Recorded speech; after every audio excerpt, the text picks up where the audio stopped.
Yeah.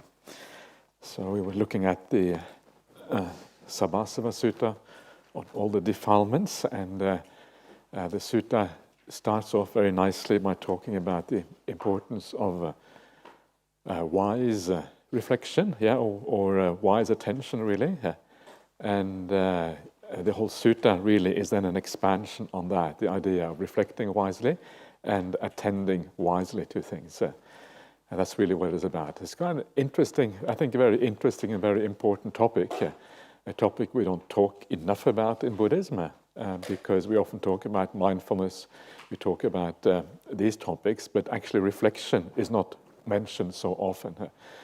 But in the suttas, the idea of reflecting wisely and thinking wisely is actually so significant, and I think it's a very important part of the path to kind of lead the mind into the right direction, to kind of help us to align our outlook with the outlook of the Buddha. This is really all about right view and all of these kind of things. So let's carry on from where we left off yesterday. And let's see. So we just mentioned very briefly that proper attention and improper attention is measured by the effect, the effect of that attention. If you attend in the right way, then your bad qualities decrease, your good qualities grow, and if you attend badly, then the opposite happens. Your defilements grow, and the bad qualities decline. So that's a very simple and straightforward definition, and very useful, very easy to follow up on and to notice in your own life whether you are attending rightly or not. And then this sutta goes on to talk about 7 ways in which we restrain these defilements. In other words, 7 ways of attending appropriately, if you like. And this is what comes up next here. So the Buddha says some defilements should be given up by seeing, some by restraint, some by using, some by enduring, some by avoiding, some by dispelling, and some by developing. And then the rest of the sutta is an expansion on these 7 ways. So just very briefly, the idea here, defilements to be given up by seeing. Well, this is basically insight, seeing things according to reality. So this is obviously a very important one, and it has to do with stream entry and such things, but also lesser seeings than that, of course. And the idea of restraint, is really to keep your mind in a balance, not so your mind isn't always pushed and pulled around by the defilements of desire and aversion, but you have a certain evenness in your mind and your life, which gives you a sense of empowers you. When you have an evenness of the mind and you stand back from things and you're able to see things in perspective, it empowers you. You feel that you are in charge of your life. And this is the great thing about mindfulness when it works properly. So this is what restraint is about, and as I will show you later on, restraint here is actually about using wisdom. Ajahn Brahm is the one who coined the term wisdom power, and he did that on purpose to contrast it with willpower.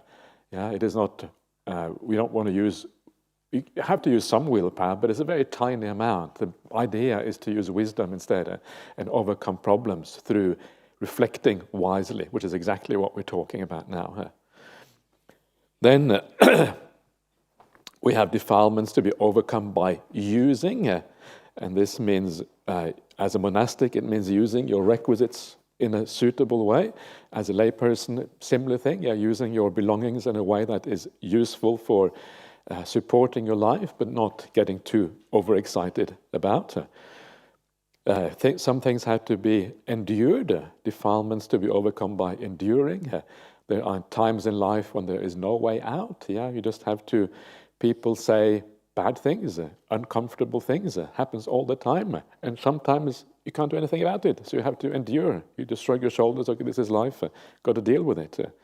Or you have pains in your body you can't do anything about, so sometimes you just have to endure.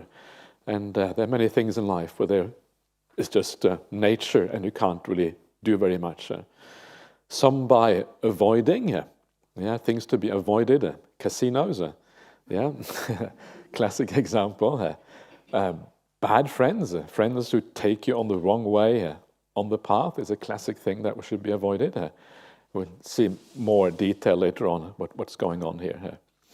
Then you have dispelling, and this is about when a defilement has already arisen in your mind. Yeah, you're feeling upset about something or excessive desires or whatever it is, and then you dispel those defilements. And again, this is very similar to restraint, the kind of ideas, the way you do that, ideally using sense of wisdom in that practice. And the last one is defilements to be given up by developing. And developing here means the mental development through meditation practice specifically. Yeah, the idea of using mindfulness, focusing on a meditation object, and then initially developing the mind away from the remaining defilements of the mind. Yeah, the defilements come in so many different strengths. There are very powerful defilements when you feel like really angry with somebody, or very powerful desires, or whatever it might be. Then you have the medium defilements where people still irritate you. And then you have the really refined defilements. They're the kind of really, really refined stuff. Like you think that you are completely pure. I can't see any defilements at all. But your meditation doesn't progress. Why is that? Well, the answer is that there are some latent defilements there that are very refined, and you can't really see them even. It is often just to do with attachment to the sensory world. Yeah, a bit of dullness. Yeah, dullness here you don't even know your mind is dull until you go past that point. And then when you see the really energized mind, you realize I had a bit of dullness before. These are the really refined defilements. That's what you overcome through meditation practice. And this is developing the mind. And then you develop the mind beyond that into the stages that have to do with samadhi, when meditation really starts to work, when the piti, the sukha, these words that mean happiness in Pali, start to develop in the mind, the tranquility becomes very profound. And this is the development of the mind in the bojjhangas. The bojjhangas are the factors of awakening here. And these are the factors, the qualities of mind that make awakening possible. This is what development of the mind is. So it's really cool stuff, happiness, tranquility. This is where things really turn into very beautiful and very powerful. So these are the 7 ways of getting rid of defilements. And by the end of this, you come to the very end of the Buddhist path. You become an arahant. That's kind of the idea. And so this is kind of the summary of this particular sutta. Now, one of the things about this sutta that I mentioned very briefly before is that all of these qualities are parallel to what you find on the Noble Eightfold Path. The more you understand the suttas, you see that all the suttas, they talk about the same thing from different angles. And a lot of the suttas, they talk about the path of practice, obviously, because that is the main purpose of the Buddhist teaching, is to help us out of the problems of life and moving us towards the happinesses. That's kind of what the Buddha is about. So a lot of it is about the path. And because the main expression of the path in Buddhism is the Noble Eightfold Path, you can map all the other ways of practice, you can map it to the Noble Eightfold Path. So you can kind of understand how certain things are like expansions of certain factors of the Noble Eightfold Path, a detailed explanation of these things. And then you kind of get a kind of this vast map of the path when you see it from all of these different angles. And this is one example of this, where these 7 factors here, they map onto the Noble Eightfold Path. And if you have your little sheets there's a tiny little table which I just drew up just to show you roughly how it matches. And so the first factor in this sutta, which is defilements given up by seeing, well, this is like right view. When you see, it is like right view. Similar thing. The difference is that seeing here is like the experiential right view, the right view that you have when you have real insight, whereas right view can be both the ordinary right view that you just get by reading the suttas, and also the experiential right view that you have when you have insight. So that's what I mentioned yesterday again, the idea that this sutta actually begins at stream entry. Yeah, so you have a right view there. And then you have these next 5 factors, the restraint, using, enduring, avoiding, and dispelling. These are all equivalent to right effort on the 6th factor of the Noble Eightfold Path. Yeah, because these have to do with avoiding mental qualities from arising. It has to do with how we deal with our mind. And you may wonder, well, what happened to all the other factors? What about factor 2, 3, 4, and 5? Yeah, right intention, right speech, right action, and right livelihood. What happened to those? And the point is that we are here dealing with a stream enter. Yeah, this sutta is from a high level, and for them, the right sila, the morality, has already been purified. So that's why they are left out. They go straight on to the dealing with the mental things instead. But I'm not going to be satisfied with that. I think it's important to have a look at morality and virtue as well, because we want to have a full picture of the path. So I'm going to talk about that afterwards before we carry on with this particular sutta. So I'm going to bring in some other suttas to look at the aspects of morality as well from a slightly different angle that we normally do. And then comes the development and the 7th defilements to be given up by development, that is equivalent to samma sati, right mindfulness, and right stillness, right samadhi, the last part, 2 last factors of the Noble Eightfold Path. And the reason for that is because the development is the 7 factors of awakening, and the 7 factors of awakening, well, they are basically samma sati and samma samadhi, right mindfulness and right stillness. That's what they are all about. Yeah, the first factor of awakening is the sati sambojjhanga, the awakening factor of mindfulness. Then it goes to contemplation of qualities. Then you have virya, energy. Then you have piti, joy. Then you have tranquility, samadhi, and upekkha, the equanimity. Yeah. So, which is all about samadhi and mindfulness. So there you are. That's how these 2 kind of map onto each other, how they work. And now, before we continue with the Sabbasava Sutta, I want to make a little bit of a detour. I want to talk about all the aspects of morality in brief. I'm not going to go into in great detail this time, because we have done that many previous years. But at least sufficiently to get an understanding of it. But before that, I want to have a look at one little sutta which gives a nice overview of the Noble Eightfold Path. And this is a sutta in verse. And this sutta is called Nymphs. And Nymphs, this is part of the, you see, SN 146. This is from the Samyutta Nikaya, which are the connected discourses of the Buddha. The first chapter, that's what the 1 means, and the first chapter is called the Devata Samyutta. Devata means divine beings, yeah? And the 46th sutta in that collection. Nymphs here are these divine beings, and that's why they have been translated as nymphs. And this is an explanation of the Noble Eightfold Path in verse. There's something about verse which can be very inspiring and nice. Sometimes it's nice to look at things, look at verse a bit more. I tend to, in the past, I've looked at the prose things a lot, but actually the verse can also be very uplifting sometimes. It's worthwhile looking at some of these suttas, give a different angle on some of these important ideas in Buddhism. So this is how it goes. This is a devata, a divine being, yeah, asking a question of the Buddha, and then the Buddha replying. This is how all of these suttas work in the Devata Samyutta. And this is what this devata says. Resounding with a host of nymphs, haunted by a host of demons. This grove is to be called deluding. How does one escape from it? Yeah, host here means like a group. Yeah, it's kind of this old-fashioned way of talking about a group or a collection of nymphs or demons. And so this is a heavenly realm, yeah, so they have nymphs and demons.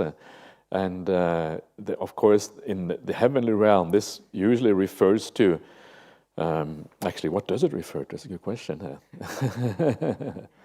Let's have a look what the Pali, Pisacha, okay. So this is like, some kind of heavenly, unpleasant heavenly being. Yeah, you have unpleasant beings in heaven as well. That's kind of a little bit of a letdown, isn't it? Yeah, you go to heaven finally free from this human realm, and you meet these unpleasant demons up there. That wasn't kind of part of the deal. You're supposed to come to a happy place. So I just did another retreat recently where we talked about the Buddha teaches the Devas. What can we learn? That was the title of the retreat. And one of the things that you learn, the more you read the suttas, the way the Buddha converses with the Devas, is that they are so similar to human beings in many ways. They have more happiness, yeah, they have less suffering, they are more beautiful, they have more power, they have more, all of these kind of things. So they, of course, their life is better, but the main problems are the same. Yeah, this is kind of the weird thing. They have to die. They end up fighting. Okay, they fight. They fight in a more glamorous way, right? But they still kind of fight, and when you start reading it, it actually doesn't look that interesting anymore. And you think, yeah, you get the food is better, right? And you whatever. But actually, it isn't all that marvelous. And this is what this is saying here. Yeah, there's nymphs and demons and all of this stuff, and it is all a bit deluding. How do you escape from this? But there is also a metaphorical message here. One thing is the literal message of the heavenly realm, but there's also a metaphorical message here. And the idea here is that the nymphs is really a metaphor for the things that attract you in the world. Yeah, nymphs are beautiful beings. You are attracted to them, just like we are attracted to all the beautiful sensory aspects of existence. And the demons here, I would argue, is a metaphor for all the things we are averse to, that we don't like. And this is the sensory worldview. The sensory world is this mix, this kind of mix of things that we enjoy and things that we don't like, things that we are repelled by and things that we are attracted to. And the whole world is like that. And then this Deva says, well, this is the grove, is called deluding. We are deluded by all of these things that we are attracted to and repelled by. Always running after the things that we are attracted to. Always running away from the things that we are deluded by. Not thinking of looking for an escape from all of this. Because understanding that all of this running away, trying to find a solution in something where no solution can possibly exist, after a while it's just...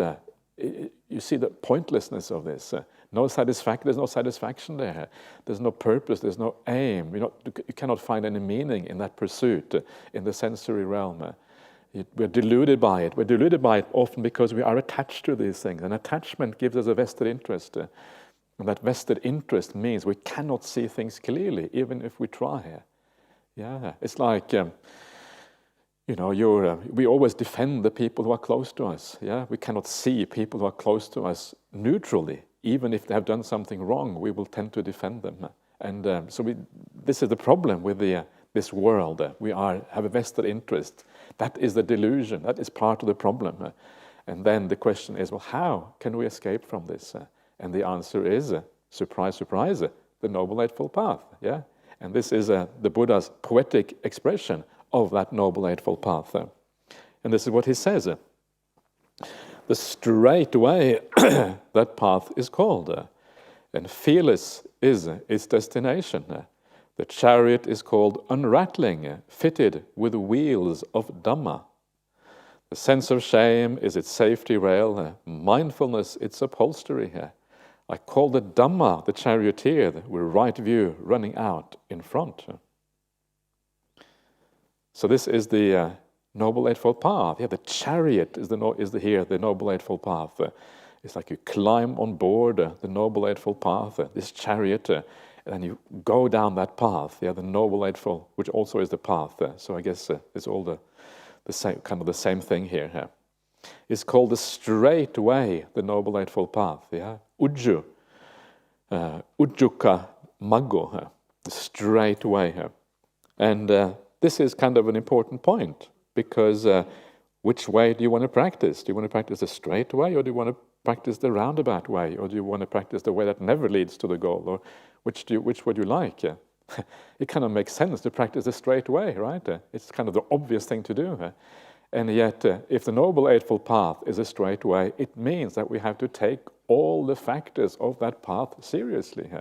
If we don't take all the factors seriously, we're no longer practicing the straight way. We're practicing the roundabout way, or we're practicing the way that never gets there, or whatever it is. So we have to ensure that we take all these factors seriously.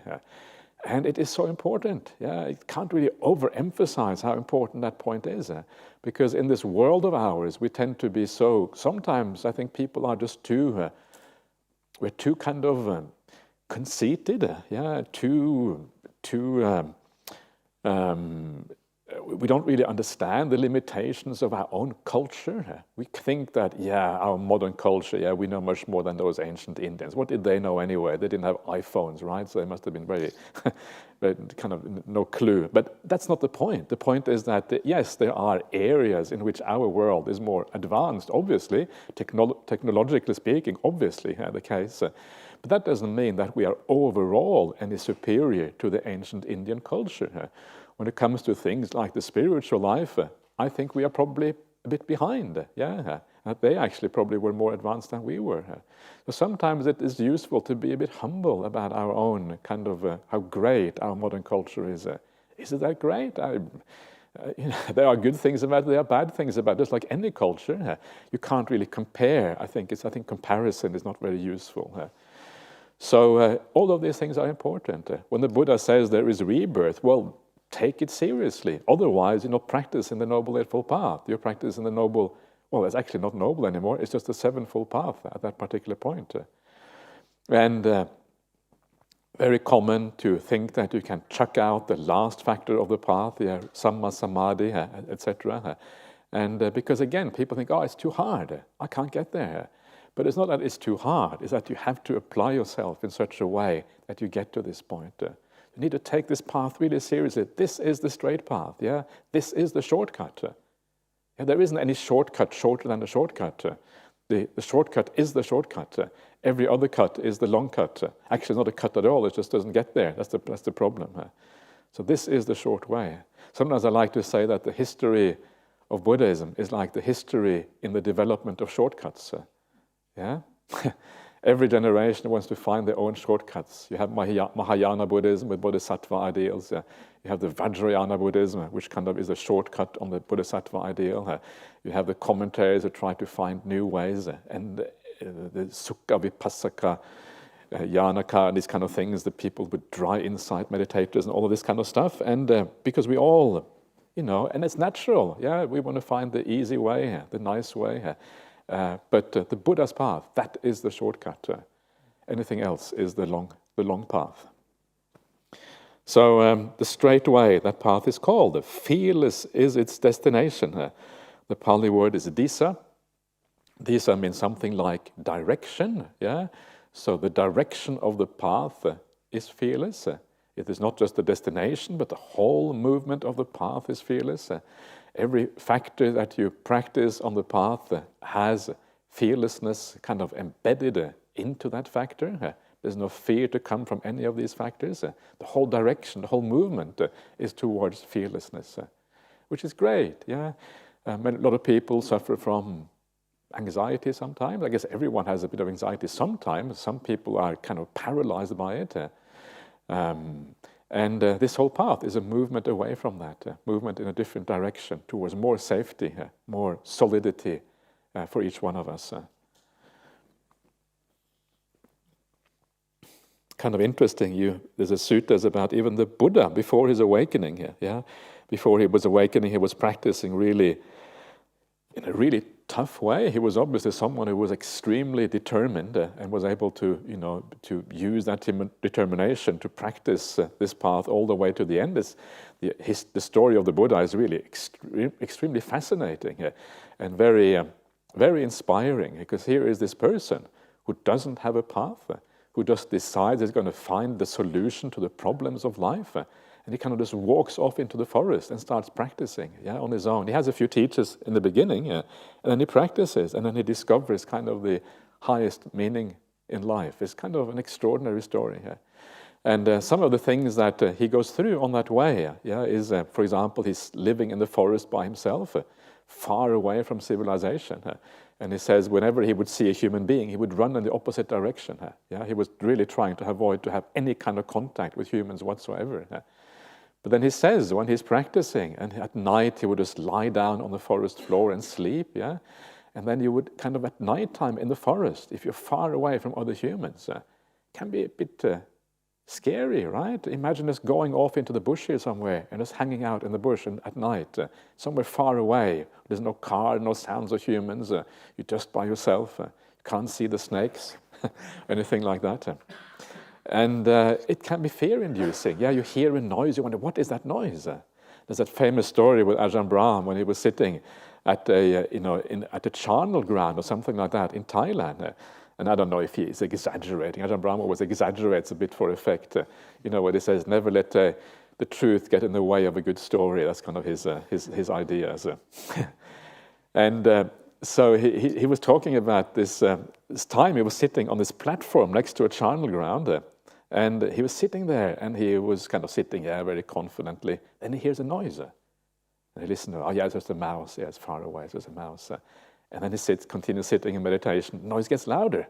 Wow, actually, it's a bit larger than a mouse, probably like a cat, one of those forest cats or something like that. And then he continues in meditation. There's no problem with forest cats. And then the noise gets really, really loud. And he knows this is a tiger. This is the real thing. I'm in serious trouble.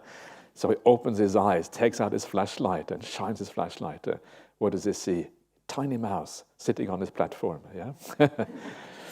And it shows you how when things are dark and a bit frightening, you are in a charnel ground or something like that, your mind plays with you. Your fears, your sense of safety, your sense of self, which also always has this feeling of self-preservation, starts to play with you, and your delusions kind of come out, and you hear things that aren't actually there. And the same thing happened with the Buddha as well, which is kind of extraordinary. He talks about that in one of the suttas, the Bhaya-bhairava Sutta, Fear and Dread, Majjhima Nikaya number 4, if you want to look it up yourself, the 4th sutta of the middle-length sayings of the Buddha. And he talks about the forest floor and hearing the kind of the noises at night, and then determining, he then gets up and he starts doing walking, and I will not stop walking until I have overcome this fear. And he does all these kind of things that kind of the Buddha does. And so these are very real things, real problems in life. And one of the things that you find is that when meditation is going really, really well, that is when you stop having these kind of fears. When you're full of kind of the bliss and the peace of the path, and especially when you have a lot of metta for the world, the loving kindness, that is when these things are overcome. And that is when solitude becomes very, very powerful, because you don't have the fear of solitude anymore. You can just live in the jungle by yourself. And that happens to the present day. You find monks, mostly, who live in the jungle for themselves in places like Sri Lanka. There's still quite a lot of jungle in Sri Lanka. I don't know so much what's happening in Myanmar and Burma, but probably there find people like that in Myanmar as well. In Thailand, it's getting it's much more difficult to find the suitable places, but this is still happening in the present world. So fearlessness, this is where this whole path is going, and this is what we are aiming for here. Part of the benefits of practicing this path. The chariot is called unrattling. The chariot of the Dhamma has integrity. It is not kind of loosely fit together, and it's not a dodgy chariot which kind of doesn't really hang together properly. All the factors hang together beautifully, and they're all moving you in the right direction, heading in the right direction. All beautifully kind of bolted together. It's a kind of complete vehicle that takes you in the right direction. It's not going to fall apart anytime soon if you just hold on to it. And it's fitted with the wheels of Dhamma. And the Dhamma here probably means good qualities. The word Dhamma can have many different meanings. So fitted with the wheels of good qualities. In other words, the virtue, the kindness, the good qualities of the mind. This is what is meant here by good qualities. And these are the essential things for making this path work. This is one of those messages you see in the suttas again and again and again, and you see it from so many different angles. And the Buddha explains it, everywhere, basically. And sometimes when you are aware of these things, you start seeing it everywhere. If you're not aware, you forget about it and you don't really read the text properly. But the more you understand these texts, how they hold together, you start to see these details. They're cropping up everywhere in the suttas. And always, what is the basis for meditation practice? It always is sila. It always is these good qualities. This is the thing that makes meditation possible, which gives you access to samadhi, to the stillness of the mind. So if you're not getting there, the question that we normally need to ask ourselves is, what am I missing in my sila, in my practice of these good qualities? These become the wheel of the chariot. These become the wheel that enable the chariot to go forward. The larger those wheels are, the faster is going to be your practice. If you have tiny wheels, it's very hard. You don't move very fast. If the wheels are really large, then the revolving of those wheels, you actually move very quickly as a consequence. So have large wheels on your chariot. Really, really large wheels. In other words, build up those good qualities inside by the way you think, by the way you relate to others, by the way you speak, by the way you act, by the way you perceive the world. All our inner life is that we develop that in the right way. And as you do that, you're allowing this vehicle, this chariot, to move forward at maximum speed as a consequence.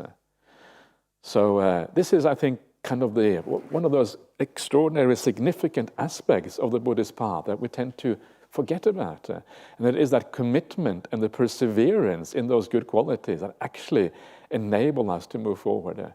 And you need to hear it all the time. It's so easy in daily life to forget about this. It's so easy to be sidetracked. It's so easy to think that I need to say this thing to this person or whatever it is. It is so hard to kind of stay on message or whatever. No, that's I don't know if that's the right term, but it's so hard to remember this all the time. That is one of the most difficult things in the Dhamma. So you come back to these things, read the suttas. This is why I love to read the suttas, because it reminds you of these basic things that we have to do. The path is often so simple. It is so easy. Anyone can do it. You don't have to be intelligent. You don't have to be anything. All you have to do is have a good heart. If you have a good heart, you're going to go a long, long way on this path.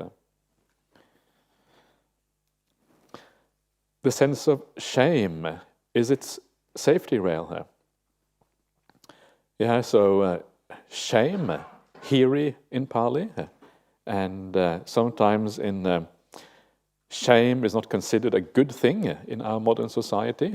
And I think there are good reasons why it's not a good thing, but shame, if we define it properly, it is a good thing. And shame should really be about not feeling good about doing bad things, and not feeling neutral about doing bad things. If you feel little bit bad about yourself when you do bad stuff, that is actually a positive thing. It's a contribution to the path. If you feel, I hope other people don't know this about me, because that wasn't very good, then that's probably a good thing, because it is one of the things that hold you back from doing bad stuff. Also, if you just feel bad about yourself, it's kind of an inner shame that relates. Often shame is an external thing, it is what other people think about you, but it also should be an inner thing, that you feel, this is not worthy of me, I should be above this, and you feel bad about yourself in that way. It helps you a little bit to move in the right direction. So a little bit of what I might call wholesome shame is part of the Buddhist path. This should not be the kind of shame which is bad. A lot of shame in our society is kind of crazy shame, where we shame people for all kind of things that it's silly, for being overweight or whatever, all this kind of stuff that people get shamed for. Of course, that is madness, and it's got nothing to do with the Buddhist path. But if it relates to good qualities, then it may actually be something positive and be something which leads you in the right direction. And here it's called the safety rail, something which keeps you on board the chariot, doesn't make you stray away from the right path too much. So this is in that sense, an important thing here. And these are the two words in Pali that you see very often together. Here you only have hiri, one side of it. The other side is otappa. Otappa means fear of the consequences. Understanding that bad qualities have bad consequences. You go to jail, if you have really some bad qualities, or you have problems with your relationships with other people, or you might have a bad rebirth and all this kind of stuff. Fear of the consequences, otappa. So hiri, shame, and fear of consequences. These are said to be elsewhere the guardians of the world, and they also provide the safety rail on your chariot. You don't fall out of the chariot. Mindfulness is its upholstery. And if you want a comfortable chariot, you want to have mindfulness. It's kind of nice, isn't it? Mindfulness is the upholstery. Why is that? Because, as I said before, when you have mindfulness, your mind is kind of even. It is not kind of buffeted around and moved around by all the desires and aversions of the world. When you are mindful, you're kind of standing back from the world. You're seeing what is going on. It gives you the ability to regulate yourself, regulate your emotions, regulate your thinking mind, because you can see what is happening. This is the purpose of mindfulness. So it kind of, instead of being moved around all the time like a rattling chariot, by ill will and by aversion and by desires, we stand back and we have the evenness of the mind instead. The upholstery of mindfulness. In another sutta, which is very similar to this, they talk about non-desire. Non-desire or desirelessness being the upholstery here. And these kind of ideas, simple ideas like non-desire or desirelessness being an upholstery here, it says a lot about the Dhamma, about how the Dhamma works and how it is contrary to the worldly thinking. Most people in the world, they will say desire is the upholstery here. Because when you have desire, then you get the things that you need, you get the things that you want, and then you will be at ease and you will be comfortable. But the Buddha says, no, that's the wrong way of finding comfort, because that desire never stops. It is another way of finding comfort, and that is to be content and satisfied with what you have and have mindfulness instead, and have non-desire. That's when you're comfortable. Because when your mind has no desire and you are content and satisfied with what you have, your mind is even again. It is not being rocked around by all of these things, always being restless, being the slave to craving, as it says in the suttas, being led around like as if you have a bull with a ring in its nose and being pulled around by all of these defilements. Instead, you are standing back, non-desire, mindfulness. You feel in charge of your mind.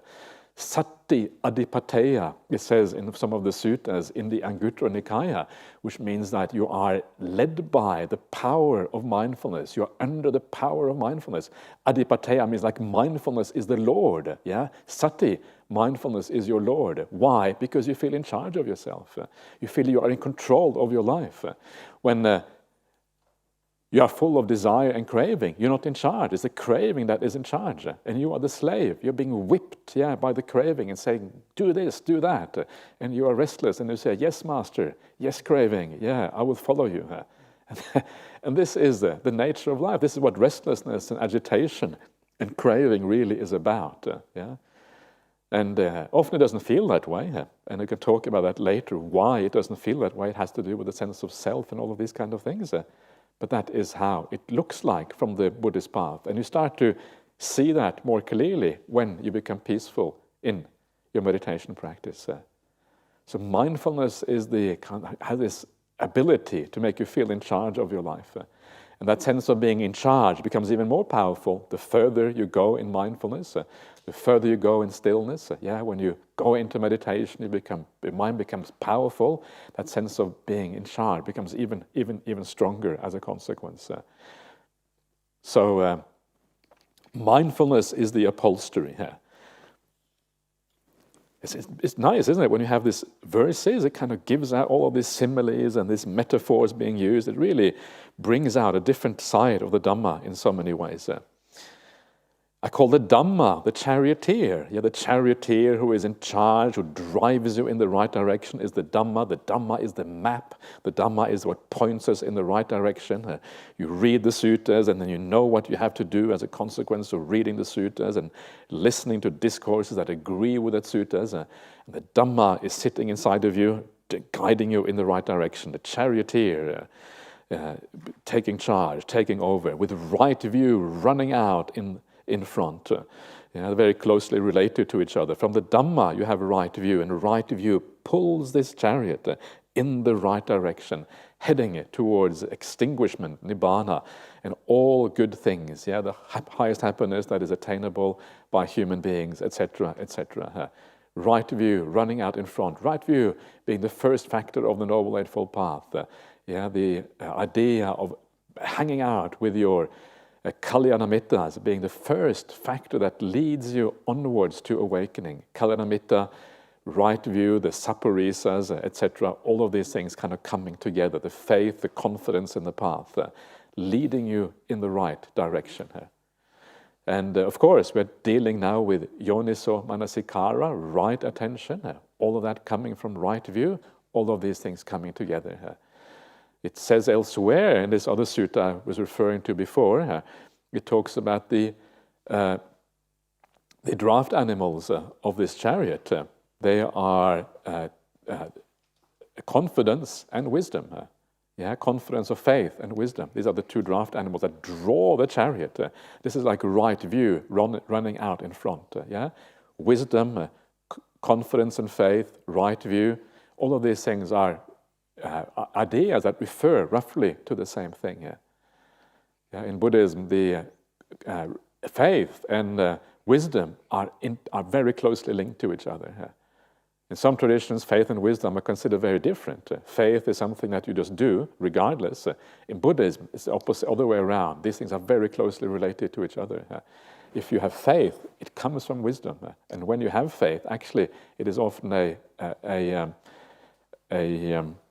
expression of the wisdom that you have. The more wisdom you have, the more faith you have. And really, faith is not quite a satisfactory rendering of the term. Pali term is saddha, which means something like confidence, really. Confidence and faith coming together.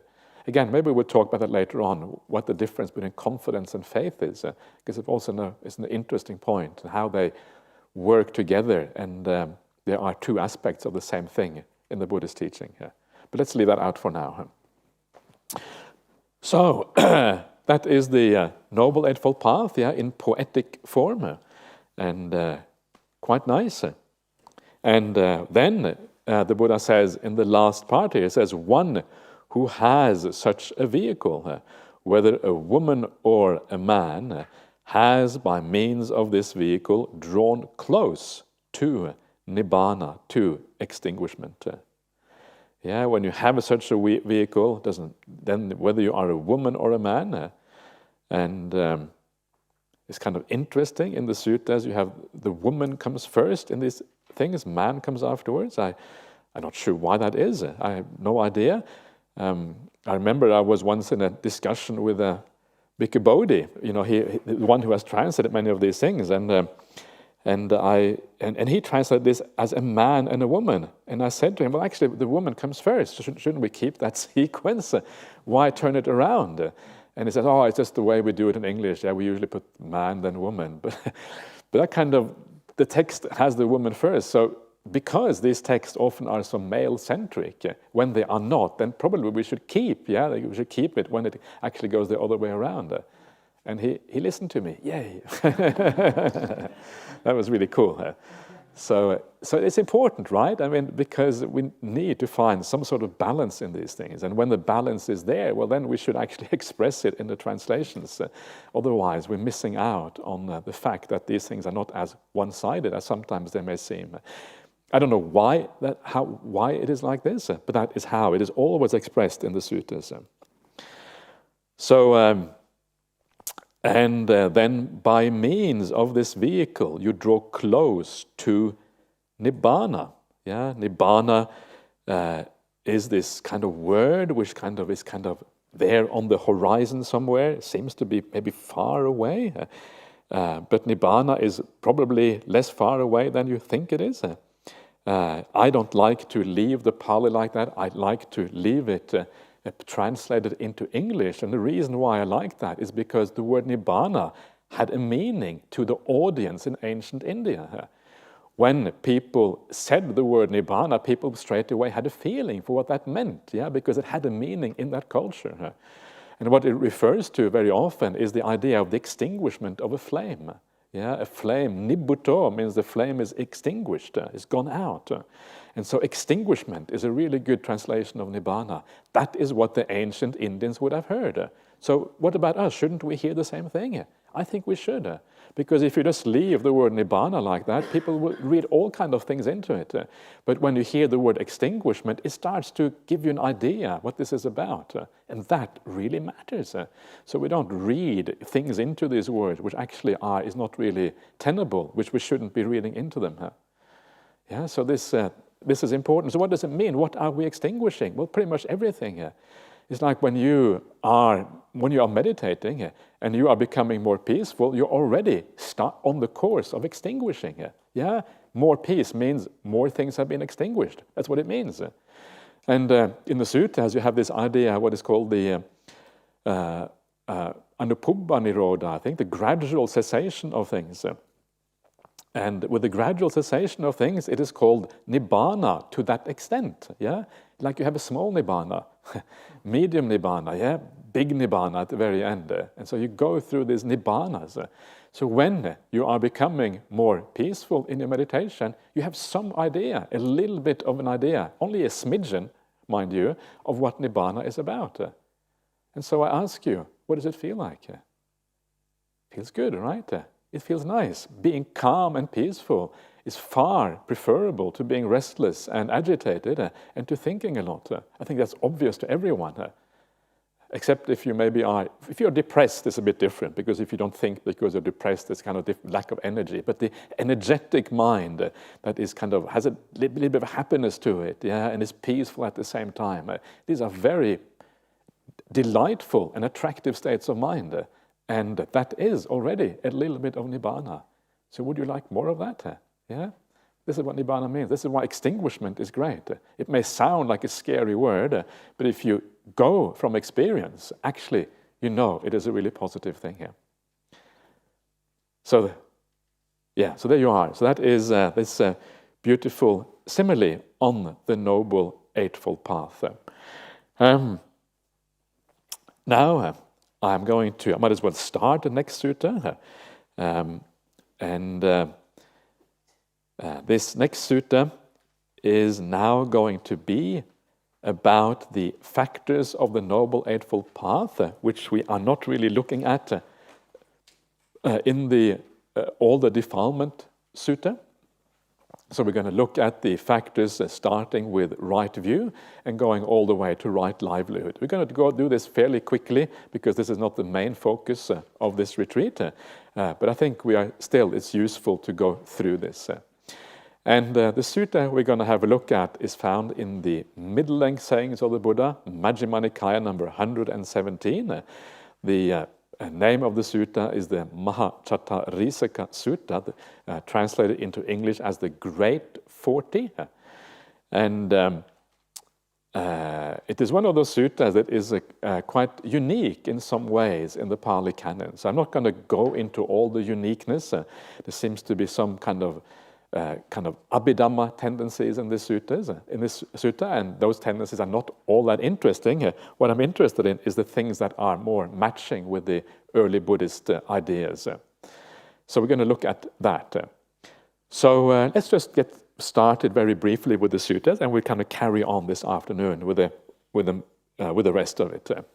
So then this is again from Venerable Bhikkhu Bodhi's translation, and this is how it goes. Thus have I heard. On one occasion, the Blessed One was living at Savatthi in Jeta's grove, Anathapindika's park, or Anathapindika's monastery, if you like. There he addressed the bhikkhus, the mendicants, thus, Bhikkhus, mendicants, Venerable Sir, they replied. The Blessed One said this, Bhikkhus, I shall teach you noble right stillness, with its supports and requisites. Listen and attend closely to what I shall say.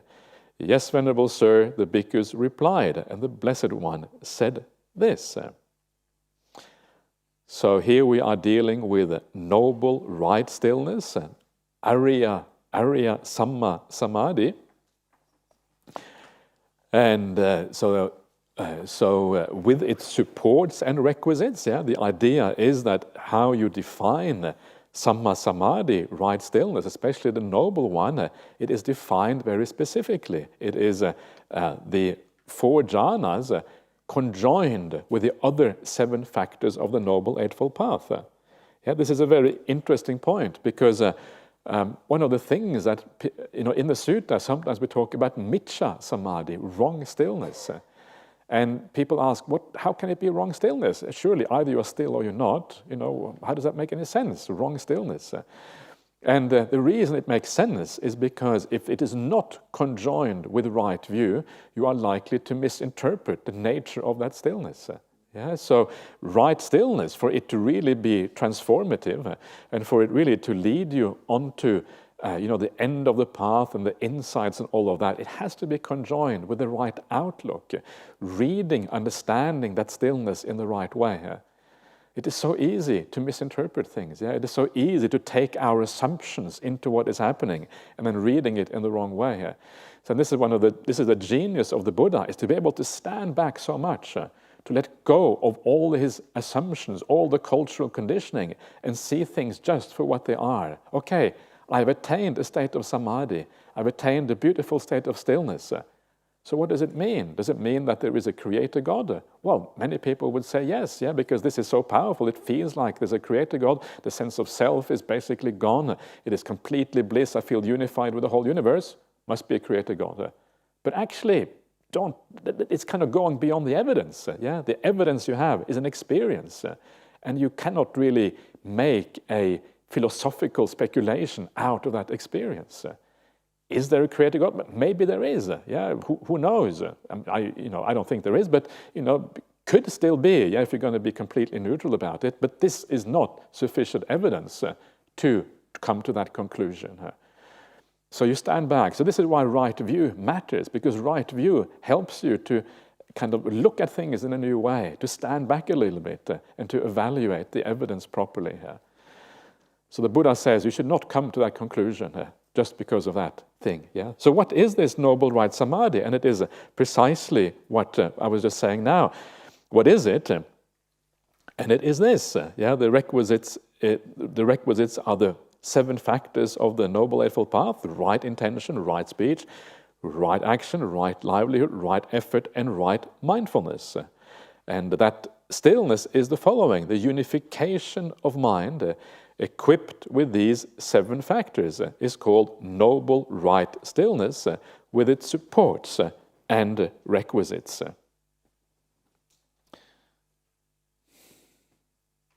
So let me just, it's very nice to have all the Pali things here and everything kind of nicely lined up. So, okay, there it is. So unification of mind, chittassa ekaggata, the mind, the one-pointedness of mind, the unification of mind. This is a standard definition of samadhi in the suttas. The mind coming together in one thing, being unified. One of the ways that samadhi is described in the suttas is non-distraction. Distraction is the opposite of samadhi, where your mind goes this way, goes that way. In other words, it means focus, one entire full focus on what you're going on, without distraction. Unification of mind. Elsewhere, this is explained as the 4 jhana states. Samma samadhi is always the 4 jhanas in the suttas. These are different ways of talking about the same thing. Unification of mind, the 4 jhanas, but always supported by the other 7 factors of the Noble Eightfold Path. And of those other 7 factors of the Noble Eightfold Path, the most important one is right view, because right view is what guides us all the time in the right direction. That is the one that really matters. So That is what comes up next, is the idea of right view. And I'm not going to spend an enormous amounts of time on right view this time around. I will talk about it fairly briefly because it is, I think, an extraordinarily important thing. But really, everything that we are doing during this retreat is about right view, right? The whole teaching of the Buddha is really about right view. If you read the suttas, I always like to think of the suttas, and there are so many. There's thousands of pages of suttas. If you just take the four main Nikayas, there's maybe about 5,000 pages, and all of that is really right view. So every time you open the suttas, you are kind of allowing yourself to be conditioned by how the Buddha saw the world. And this is kind of the idea here.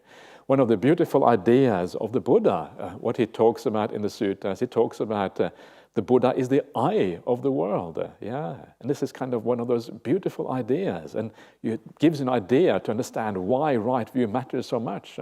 The Buddha is the eye of the world because the Buddha arises first of all. He sees things according to reality. He's the first one who's able to do that. Why is he able to do that? Well, because of his spiritual qualities that he has taken with from a past life, because that society in ancient India was very supportive of ascetics and people practicing in the right way. The conditions were right. And then when the conditions are right, a person is able to penetrate the veil of delusion, pushing aside the veil and then seeing out to reality as a consequence. And then he becomes the eye of the world because he sees and he realizes the rest of the world is in delusion.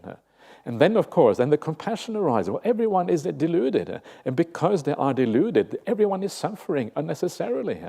If I can help them to see in the right way, if I can be the eye for everyone else, so they also can start to see. So this is what we are doing in the suttas. We are trying to see things through the way the Buddha saw things. He is giving us these teachings, these ways of looking at the world to help us navigate our own lives in a good way, so we too shall be able to see the same thing.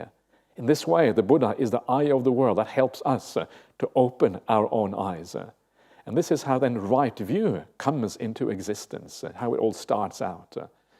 All the suttas, they start out with the idea that the Buddha arises in the world, and then he teaches others, and then through that teaching of others, they gain faith and confidence in the Buddha. And that is the beginning of right view on the path for all the people in the world who are following the Buddha. Then they decide to ordain, or they decide to become lay disciples, and then they carry on, and eventually they too become like a subsidiary eye of the world, when they see the Dhamma in the same way. So may we all become subsidiary eyes of the world. You want to become a subsidiary eye of the world? Yeah, okay, good. So let's stop on that note. I was just kind of talking a bit towards the end there because time was getting a bit shorter. But keep on enjoying yourself. Have a nice day. Have a nice lunch. And we'll see you back again at 3 o'clock this afternoon.